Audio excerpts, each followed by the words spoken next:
afternoon, and this is Midday Live from the News Hub here at Adisawe in Kanda. My name is Nana Ikuya Mensah Brampan. Coming up in the headlines this afternoon. Member on the African Union Advisory Board on Corruption, Daniel Batidam, resigned, citing what he describes as several instances of bad governance and corruption. Also, Member of Parliament for Ho West, Emmanuel Kwesi Betra, resents decision to resign from Parliament, and we'll be speaking to him shortly. And on the foreign front, US quits UN Human Rights Council.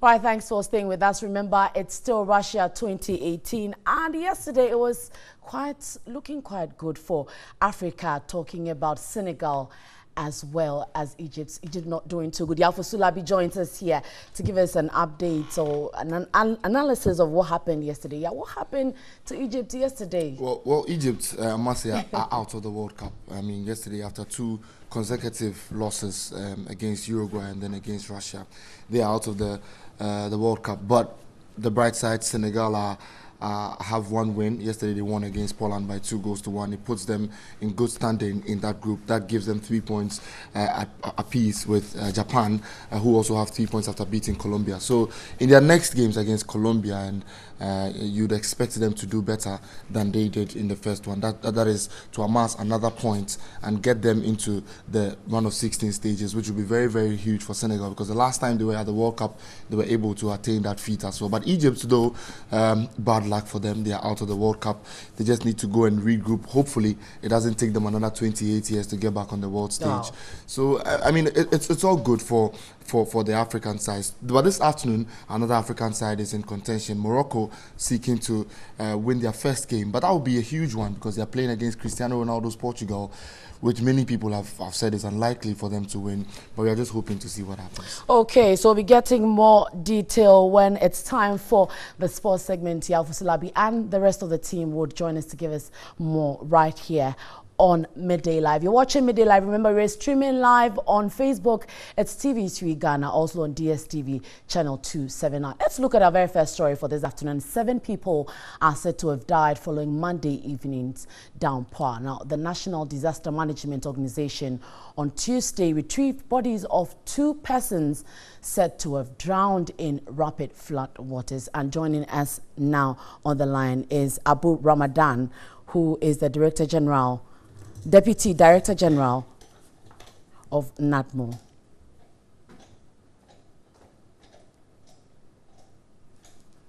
Hello, Mr. Ramadan. Good afternoon, and thanks for your time. Good afternoon, and thank you for having me. Now, in terms of numbers, we recorded 7 people who are said to have died. What more have you gathered after you went on your search following the downpour? Okay, we're still in the process of gathering data on the number of people who have been displaced and whose homes have been affected. And I wish to add that the body of the late doctor, Madam Dr. Opong Eje Aye, who was declared missing after her vehicle was found in the lagoon. We finally, together with the help of the locals in the community, found the body about some 30 minutes ago in the Kweshi Lagoon. So the body is being sent to the police hospital for deposit and autopsy to be conducted. So we're still in the process of finding, putting together the assessment for the affected displaced persons and the number of homes that have been affected by the entire process. And by so doing, those who need immediate first aid help are being given, whilst we prepare to give out the main relief items for victims that have been affected. I understand you are still gathering data, but I'm sure you can give us a number in terms of what you've gathered so far. If you can pin us this is the number we've gotten so far. Professionally, it wouldn't be right for me to do that. But I can tell you, hundreds have been affected. I don't want to give you a number that will come out to be less or more than what is the situation. So I can confirm to you that hundreds have been affected. Hundreds have been affected, and both children as early as 1 month. That's the lowest age that was affected. 1 month. The other one was 2.5 months, and months up to years. Young children that were affected by the disaster. So let's give ourselves by the close of the day. Inshallah, we can give you accurate figures as to the number of male, the number of female children, and men, boys and girls, and all the details, and the houses that were affected to us, households that were affected. We can give you all the details. All right, we're grateful for your time. Abu Ramadan is the Deputy Director General of NADBO. They're giving us some figures there about 100 people being affected after Monday's downpour. We'll be getting the figures right in subsequent bulletins. But still talking about rainfall, the Ghana Meteorological Agency wants the media to attach urgency to weather notifications. Head of the forecasting session, Joseph Potofi, said the agency issued a weather warning prior Monday's downpour, which most of them missed due to the late notification. Meanwhile, another downpour is expected on Wednesday, June 20. The downpour on Monday, June 18, rendered parts of the capital flooded. Affected residents in the flood-prone areas were helpless. The Meteorological Agency has since been accused for failing to issue a weather warning. But the agency is blaming the media for not attaching urgency to weather warnings. So they give the weather warning very, very late. Not very, very, very late. So if you are not closer by your PC, I don't think you may be able to get the weather warning. But because we don't have your line, the line that we have is email. We don't have your fax machine number so that we can fax it to you. So we are saying that henceforth the public and the media houses should bear with us and give us their direct line so that if anything at all, if it is 2 a.m., we can call into your studio and then give the weather warning to the public. Some areas in Accra recorded between 67 and 89 millimeters of rain. The western region also recorded over 100 millimeters of flash floods. So while it was raining in Accra and its environs, it was also raining in Sawam, in Suhum, the mountains, the hilly areas, that is Akwapim region, all those things. And when it happens like that, they must all run into the sea through Accra. So once it is raining there and it's raining in Accra, then definitely we are going to have what we call a flash floods. And that was what happened this morning. The agency is warning residents of communities in low-lying areas to immediately relocate. We are expecting that maybe by Thursday, Wednesday evening to Thursday, we should expect another rain. You are staying beside a river bank, then you should be doing well to move out, because by this time all the river banks are becoming full and any additional rain will spill over and get into your home. And when it gets into your home, it might destroy your properties and it can even cost your life. The agency has predicted more rains this month. Right, so the Meteo Agency is predicting rains for today, Wednesday, as well as Thursday morning. But the agency services said that the media is the most reliable source of dissemination when it comes to the weather warning under a current challenge of resource constraints. And the department, however, blamed the media for not doing this well enough in terms of getting the notifications on time to broadcast. And today we are finding out from you on what you think. How do you get your weather warning? How do you plan for the weather? Do you rely on personal judgment, or do you have an accurate source of information? Today, on What Do You Think, I want to find out how you plan for the weather. I just analyze the season we have and then consider it. So I don't really have a valid information or a basic source to get my information about the weather, how the weather will be in the day. Oh, me sorry, me plan say abia so beto ana so nto na se metumi apue. Se ebia hwe na wiase ekusu a metumi apue. Yes, ebia so no to wiase na metumi apue. You look at the sky and when the weather is dark, then it means maybe it will rain or something. If the weather is cloudy, I can predict that maybe there will be a rain. So that will be my judgment about the weather. I don't rely on any agency. Luckily for me, I have a weather app. And so I just check. It's automatic, so it gives me notifications of how the weather will be like. Sometimes, reporting the show TV so weather forecast, and also sometimes omo catch it's me a juma. Sometimes so ya share we share one side that utunu say benkum so say no emuna utunu say we the ensure better. But when you first say ya we see ento. Sometimes it's me yes, sometimes it's so overcono ensure need to meter. I know that we have the meteorologists, but I think they are not reliable. The last time they predicted wrongly, and the rain got up with the former president John Dramani Mahama. So really, I don't take them serious. Well, so you watching us streaming live on Facebook, you can also tell us how you predict the rainfall. It's TV3 Ghana, and send those comments coming in. We'll move away from issues on rain. And a member on the African Union Advisory Board on Corruption, Daniel Batidam, has resigned, citing what he describes as several instances of bad governance and corruption. The former presidential advisor on corruption said he had witnessed several degrees of lack of probity, accountability and transparency at the Secretariat of the African Union Advisory Board on Corruption and some departments of the AU Commission. He adds that his decision to resign is purely based on principles. And right now he joins us via phone. Let's speak to the former member on the African Union Advisory Board on Corruption, Daniel Batidam, for more. Good afternoon to you, sir, and we're grateful for your time. Good afternoon. Mr. Batidam, now looking at the issues raised, can you give us some instances of, one, bad governance, and two, corruption, which have compelled you to resign from your position? Well, I don't know whether this is the right forum. Hello, Mr. Batidam. Yes, I'm here. At least you could state one instance of the issue of bad governance as well as corruption.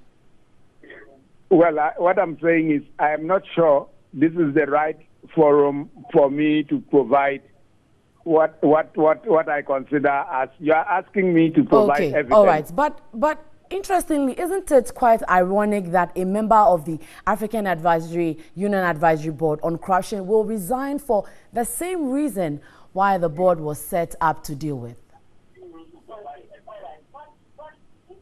Yeah. Mr. Batidam, are you there? Yes. Perhaps I should stop. Are you there? Yes. I'm saying that the point is the AU is the foremost organ of the African Union, and it is set up to perform. It has structures that assist the heads of state and government to perform its functions or mandate. Among them, the African Union Commission, the Pan-African Parliament. We have the African Court, which is based in Arusha, Tanzania, where the Advisory Board on Corruption, on which I have served for 3 years now, is also based. And what I have raised in my resignation letter is simply to say that, well, it's a good idea to have an advisory board and other organs of the African Union to perform various functions. But first of all, they must be enabled to do that. In other words, we have to be giving the resources to do that. And then secondly, we have to have the independence and the credibility to be able to do our work. So if you find yourself in an environment where even the very values and principles that should guide your work are undermined, and for me, in the case of the advisory board, we are talking about activities of personnel employed to work for us at our secretariat. And so I as chair of the board for 2 years, a little over 2 years, from 2015 to 2017, we raised some of these issues through petitions that we submitted to the chairperson of the African Union Commission in Addis Ababa. We managed to get the commission to set up an investigation sometime last year in March 2017. But as I speak to you today, we don't even have the final report of that investigation. In the meantime, we have had a new set of board members, of which I happen to be a part because I was re-elected in January 2017, thanks to the support of our new government under the leadership of President Akufo-Addo. And so I'm serving out my second and last term. Unfortunately, we are getting a recurrence of the very issues that we have been raising over the last 3 years during my tenure as chair. And I should be open to tell you that in March 2018, this year, just 3 months ago, the board had to send another petition to the commission, the AU Commission in Addis, with virtually the same issues that we raised 2-3 years ago, which are still not resolved. And they border on the same issues of bad governance, maladministration, mismanagement of resources at our secretariat. And the sad thing, I must say, is that it appears that there are people in Addis Ababa at the commission who are ready to cover up these malpractices. And so at a certain point, one just asks oneself, is it worth the trouble? Of course. We know that we are not in a world of angels and saints. And that is why we must have convictions and the hope that our convictions, beliefs, and values can help us. Mr. But at some point, when you don't see anything happening, I think rather than being associated with the wrongdoing, my take was that enough was enough, and that's why I chose to walk away. Right. Now, Mr. Batidam, before I ask my final question, if you could reduce the volume of your television set. Now, looking at the instances and the efforts you've put in place, will you then call for the entire commission to be overhauled if indeed these issues persist? Well, the AU Commission, not the AU Commission, the African Union heads of state and government are meeting next week in Nouakchott, the capital of Mauritania. And at that summit, of course, they will be addressing the theme for this year, which is on anti-corruption. It is my expectation that the heads of state, that is the penultimate body of the union, is going to call for some answers on the issues I have raised in my resignation letter. And again, it is important to point out that the sad thing that I discovered after my resignation was that it took less than 1 week for the African Union Commission to accept my resignation. And we have been complaining about issues for years. They are not addressing them. And then I turn in my resignation, and in a quick turn of events, they are accepting my resignation quickly without even challenging the issues I'm raising in my resignation letter. I think this must be curious, not only for our political leaders, but also citizens of Africa. Because what I am talking about borders on the abuse and misuse of scarce resources, which I believe could go to help address poverty and other challenges that we face on our continent. Okay, Mr. Batidam, we are so grateful for your time this afternoon. Daniel Batidam is a former member on the African Union Advisory Board on Corruption who has resigned, and he was giving us the account of really what has happened and looking at the way forward. Away from that, a member of the NDC communications team, Sami Jemfi, has described the $13 million fund diversion allegation leveled against former President John Mahama as lies cooked by the NPP. His comments sparked reaction from CEO of NIB, John Kuma, who urged the NDC to address or focus on addressing the allegations instead of engaging in a needless banter. Clearly, this dubious allegation, this bogus petition, was cooked at the headquarters of the New Patriotic Party. And so my brother cannot extricate the MPP from this matter, because we know that this was one of their favorite chorus when they were in opposition. The petitioners themselves cite the special prosecutor, Mr. Martin A.B.K. Amidu, as the source, or if you like, the originator of this unfounded allegation. We were all in this country. As a matter of fact, we watched the proceedings. When Mr. Amidu appeared before the Appointments Committee of Parliament and had the opportunity to tell the world and to adduce evidence to buttress the many allegations he had made against former President Mahama and other functionaries of the XY regime. You have been accused of specific allegations of corruption. Look at the song he's singing this morning. Diversions or unnecessary allegations of bust of this. What happened to those allegations? What prevents you, as a good citizen of this country, to also petition the office of the special prosecutor? So wait for the processes to go on. Right. Why do you then want to make unnecessary allegations about individuals? Look, President Mahama has been accused of specific things.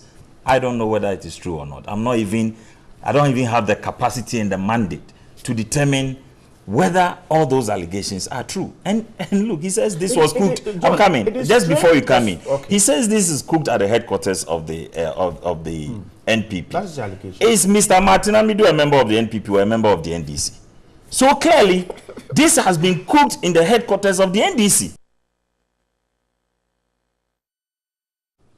All right, so another resignation issue up, but this time it has been rescinded. I'm talking about the Member of Parliament for Whole West, Emmanuel Kwesi-Bedzrah, who has rescinded his decision to resign from Parliament following the resolution of what has been described as an internal party conflict.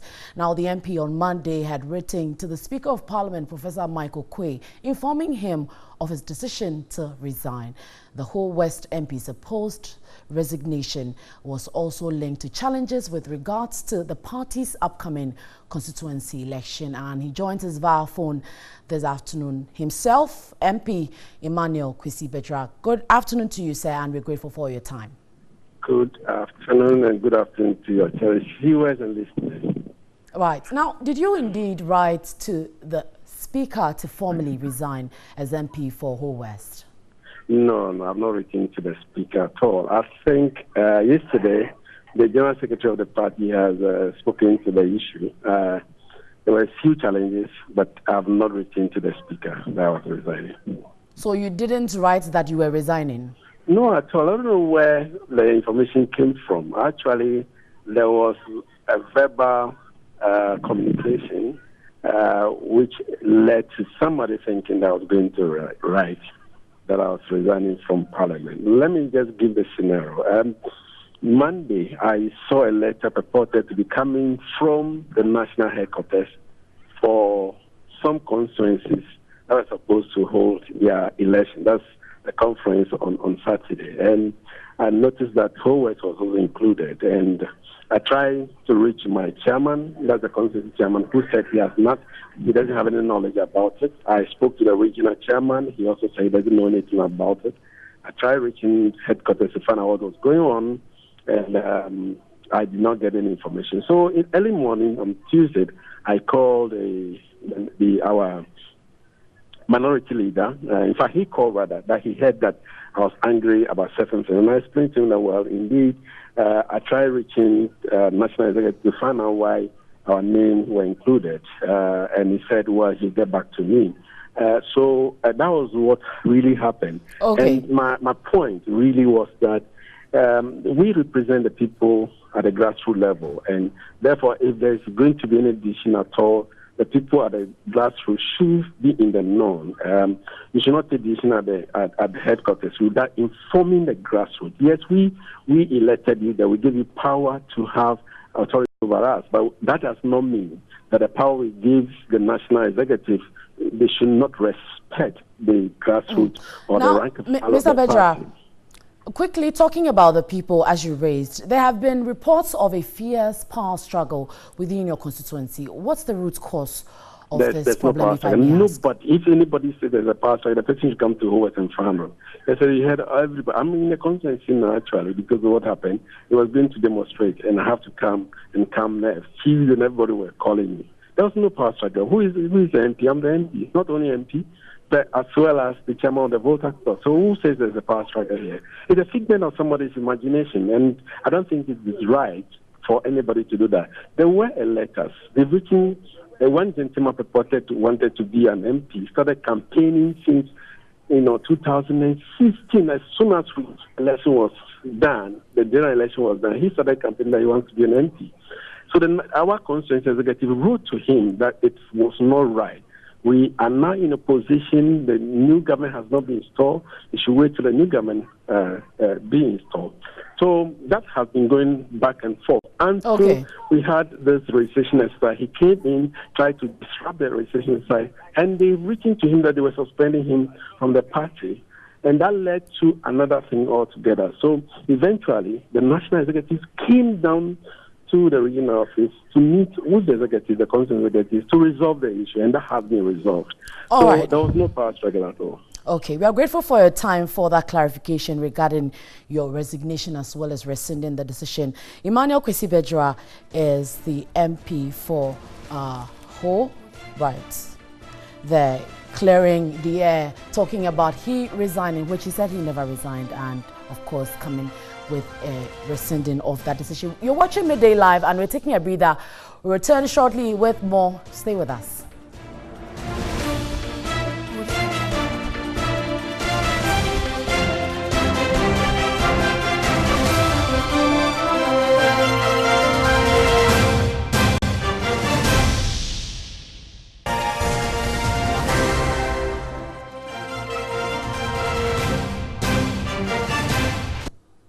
This is Midday Live, time for business. MTN has appointed Selom Adadivo as the new Chief Executive Officer of MTN Ghana. He takes over from Ebenezer Asante, who is now the Vice President of the MTN Group. Selom Adadivo's appointment is to take effect on Wednesday, June 20, 2018. Appointment, Adadivo was a CEO of Digicel and based in Haiti, which is the Digicel Group's largest market.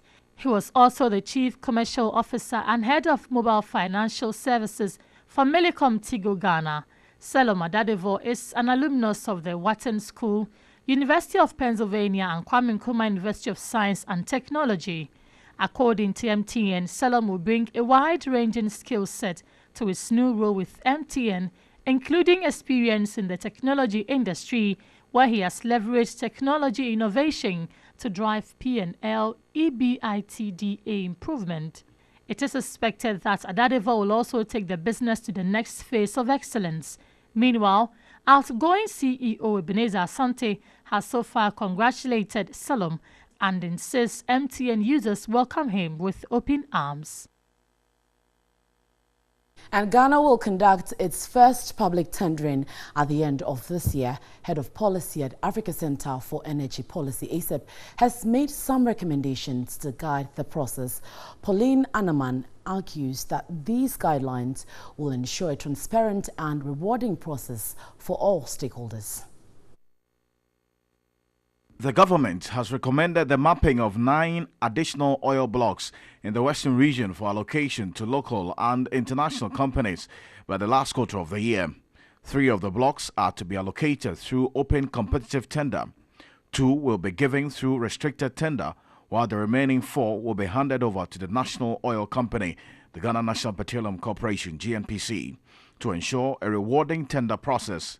Senior policy analyst Pauline Anam insists that Ghana needs to position herself to benefit from the exercise. She suggests extensive investment into data acquisition since the seismic data available is inadequate. She also indicated that reliable data is the basis for serious planning and prospecting. Seismic data is everything. It is the basis upon which we can even do environmental impact assessment. It is the basis upon which we can enter into petroleum agreements. It is the thing that attracts companies to the country.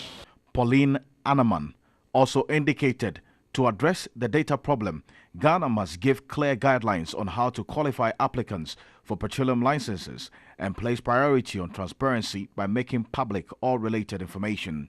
We didn't publish a lot of things. It was even until 2017 that we started publishing the contracts. When we want to enter into an agreement with companies, we have to set the criteria for them, and that criteria must be made public to everyone. Pauline Anaman explained that transparency ensures all Ghanaians are knowledgeable about the process and prevents public disagreements and promotes accountability.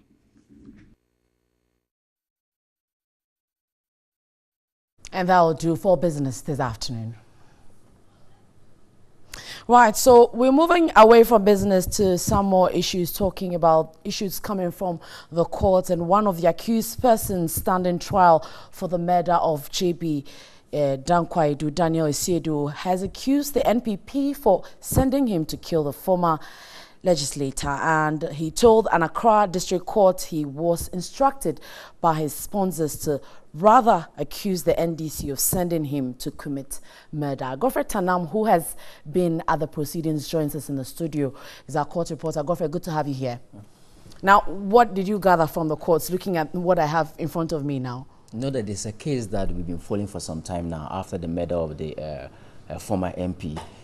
We've been following the case up to date, and today we went back to court to hear what the investigator has to say, the prosecutor. You know, they are still investigating the case. So when the case was called, the investigator or the prosecutor told the court he was still investigating, and then Daniel Boso raised up a hand. And then the judge called him and asked him, what does he want to say? Does he want to confess? Does he want to complain about the conditions that he finds himself in the prisons or whatever it is? Then he said that he wanted to confess.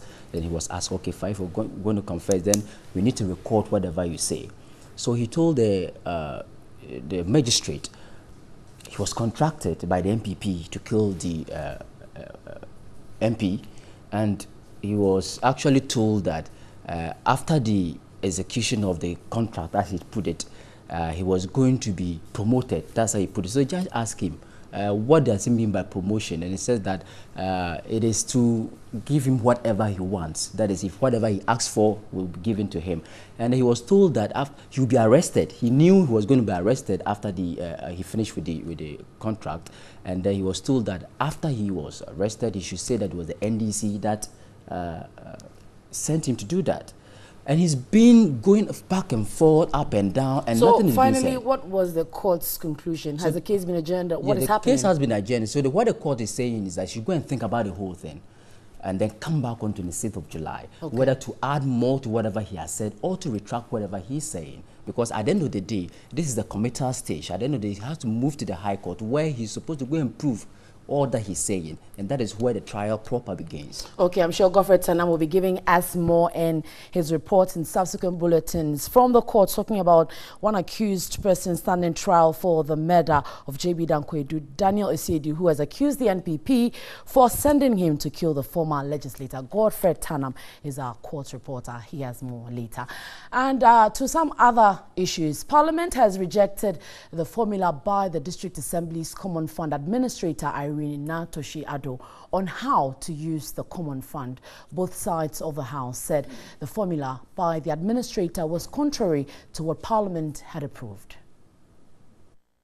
The District Assembly's Common Fund Administrator and the Minister of Local Government and Rural Development were summoned by Parliament based upon an application made by Deputy Minority Chief Whip Ahmed Ibrahim on the use of the fund.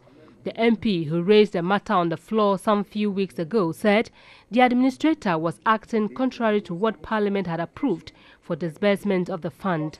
After a committee on the whole meeting with the administrator and the sector minister, the Deputy Minority Chief Whip told TV3 the House had unanimously rejected the move by the administrator. The House in totality, both minority and majority, came together with the resolution that nobody should vary the formula that was approved on 22nd March 2018, Thursday, by Parliament.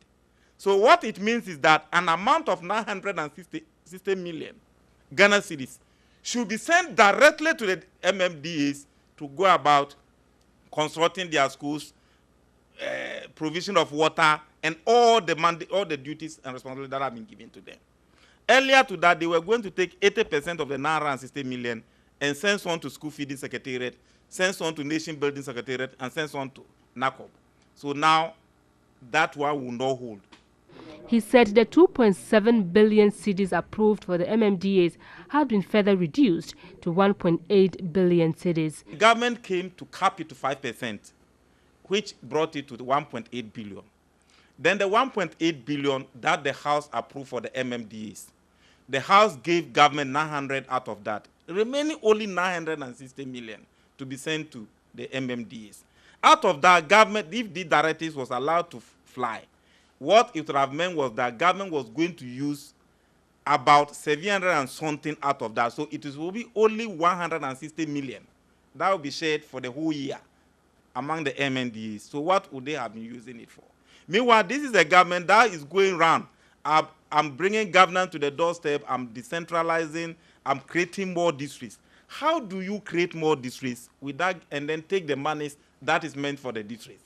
He said the House would monitor to ensure the formula is adhered to. Parliament has rejected that the so-called directive, and the minister and the administrator are saying that there was no directive of that sort, meaning all the assemblies are to go by the formula that was approved. And the administrator for this Assembly Common Fund will make sure that she's not sending any money of the District Assembly Common Fund to NACOB. Nothing is being sent to school feeding, and nothing is being sent for planting for food and jobs. The Banda MP indicated the administrator had told the House she will return to Parliament with another formula, but Ahmed Ibrahim described that as shameful. And talking about Russia 2018, Portugal-Morocco is ongoing now. After the break, Nana Kujafre gives us more updates. This is Midday Live.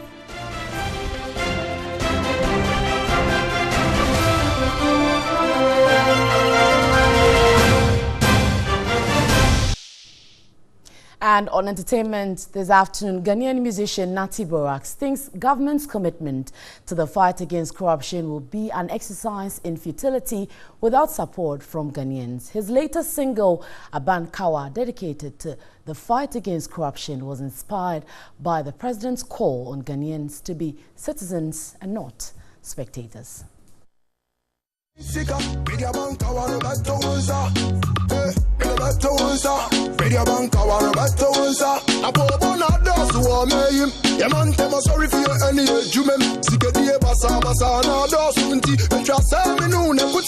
During his inaugural speech, he said that he's going to protect the public purse. In other words, he's going to fight corruption. Indeed, the fight against corruption is a shared responsibility.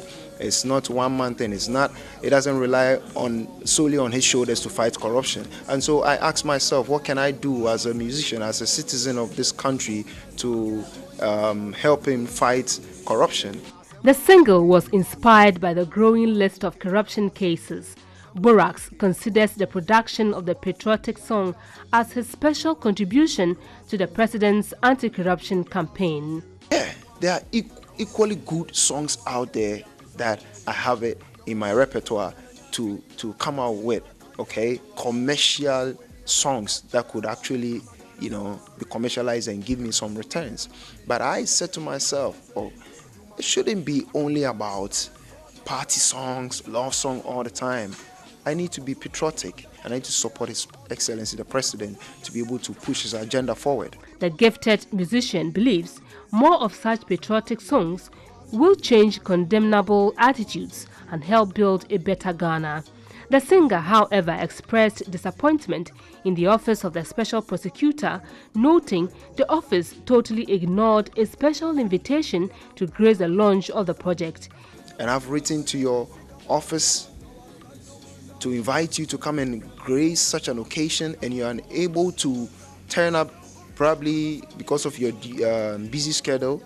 You could have also appointed or delegate somebody to come on your behalf, but nothing of that sort. It's like they all say or nod to the fact that the president wants to fight against corruption, but their deeds doesn't show that indeed they want to fight corruption. So my question is, are they for or they are against the fight against corruption? I want to know, because their deeds indeed doesn't show that indeed they want to help the president to fight against corruption.